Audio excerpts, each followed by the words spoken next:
नमस्कार, मैथिली कथामाला से हम कविता झा सबके स्वागत करे छी और ओजका एहि वीडियो में हम अहाँ सबके बताबऽ जा रहल छी जे एहि साल यानी 2022 में कार्तिक छठ पूजा कहिया छियै। छठ पूजा साल में दू बेर होइ छै, एक बेर चैत में और एक बेर कार्तिक में।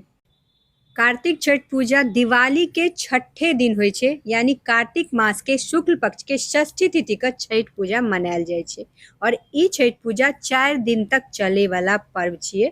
एकर शुरुआत नहाय खाय से होइ छै, ओकर बाद खरना, फिर तेसर दिन साँझ के अर्घ और चारिम दिन भोरका अर्घ के साथ आखिरी दिन भ जाइ छै और ओहि दिन पारण होइ छै।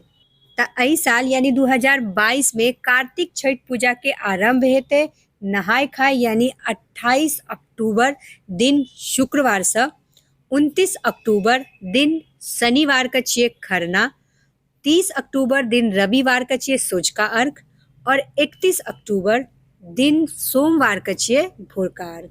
हम आशा करै छी जे वीडियो अहाँ सबके लेल यूजफुल रहल हैत। तो एहने और वीडियो के लेल जुड़ल रहू हमरा साथ। तो मिलै छी अगला वीडियो में, तामे तक जय मिथिला जय मैथिली।